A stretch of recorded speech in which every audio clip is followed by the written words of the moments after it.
अब बात करते हैं, एक और चीज़ सीख लेते हैं जिसे बोलते हैं डिसजॉइंट सेट्स। तो डिसजॉइंट सेट्स का मतलब होता है वो सेट्स जिनका आपस में कोई लेना देना नहीं है। मतलब अगर ए और बी हमारे दो सेट्स हैं तो वेन डायग्राम की अगर हम मदद लेने जाएं और रिप्रेजेंट करें कि ए बी डिसजॉइंट है, तो ए कोई और सेट है, बी कोई और सेट है, यानी ए बी में कॉमन एरिया कुछ भी नहीं है। डिसजॉइंट सेट्स के अंदर ए इंटरसेक्शन बी क्या होता है? फाई, कुछ भी नहीं होता। जैसे एग्जाम्पल के तौर पे सरल भाषा में ए एक सेट है 1 2 3 4 और बी एक सेट है 5 6 7, तो A and B are disjoint sets. क्यों? क्योंकि ए और बी में ए इंटरसेक्शन बी अगर निकालेंगे तो क्या मिलेगा? कुछ नहीं मिलेगा, 5 मिलेगा। ठीक, तो वो सेट्स जिनके अंदर कुछ भी कॉमन नहीं होता उनको हम बोलते हैं कि डिसजॉइंट सेट्स हैं। ये क्लैरिटी से वेन डायग्राम से भी दिख रहा है कैसा इनका आपस में कोई लेना देना नहीं। अगर इस तरह का सेट बनता, ये कॉमन एरिया अगर आ जाता, तो ये डिसजॉइंट नहीं रह जाते, ये डिसजॉइंट नहीं रहते। डिसजॉइंट होने के लिए कॉमन एरिया नहीं होना चाहिए, मतलब ए इंटरसेक्शन बी की वैल्यू 5 होनी चाहिए।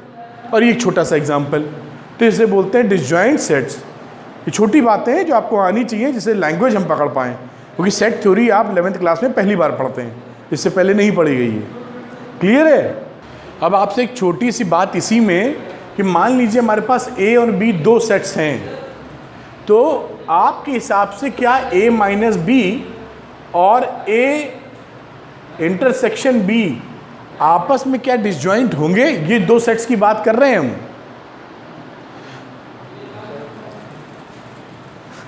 थोड़ा सा सोचने पे हमने मजबूर किया आपको।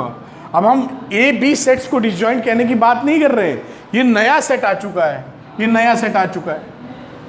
मैंने क्या बोला फिर से सुनिए आप, शायद समझने में दिक्कत हो रही है। ए और बी दो सेट्स हैं, इन दो सेट से हमने ऑपरेशन लगाया और एक नया सेट निकाला ए माइनस बी, जो हम निकाल चुके हैं अभी, और दूसरा हमने निकाला ए इंटरसेक्शन बी। अब क्या ये दोनों सेट, अब ये एक सेट हो गया, ये एक सेट हो गया, ये दोनों सेट आपस में क्या डिसजॉइंट है? तो देखते हैं कि नहीं। बनाते वेन डायग्राम सबसे बढ़िया तरीका क्या है? वेन डायग्राम बना लेना। तो ए माइनस बी क्या होता है? ए माइनस बी, ये बाहर लिख देता हूं जैसे शेडिंग समझ में आए। ए में से बी का पोर्शन हटा दो, तो ए माइनस बी ये बना। ठीक, ये किसके लिए रिप्रेजेंटेशन है? ये ए माइनस बी का रिप्रेजेंटेशन है। दूसरा रिप्रेजेंटेशन हम किसका बनाते हैं? ए इंटरसेक्शन बी का। तो ये देखिए ए इंटरसेक्शन बी के लिए बनाया, ये ए, इसका बी, और ए इंटरसेक्शन बी कितना बना? ये बना इंटरसेक्शन बी। ये क्या है? A intersection B. ये क्या है? A minus B. ये दोनों सेट, ये सेट ये सेट ये दोनों डिसजॉइंट हैं?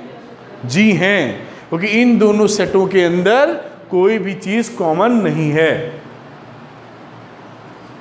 और अगर आप चाहें तो एग्जाम्पल से भी आप समझ सकते हैं। देखिए कोई बड़ी बात नहीं, ए ले लिया हमने क्या? 1 2 3 4, और बी हमने एक सेट और ले लिया जिसमें था 2 3 5 6। ए इंटरसेक्शन बी निकाला तो हमको क्या मिला? 2 3 जो कॉमन होता है। ए माइनस बी निकाला तो ए में हो लेकिन बी में ना हो, तो 1 4। और देखिए इन दोनों में कुछ भी कॉमन नहीं है, दिख रहा है? इन दोनों में कोई भी एलिमेंट कॉमन नहीं है, यानी ए माइनस बी और ए इंटरसेक्शन बी दोनों डिसजॉइंट सेट्स होते हैं। तो अगर हम पूरी तरह बात समझ रहे हैं तो निकाल लेंगे, कुछ भी बोले। आई बात समझ में? ठीक।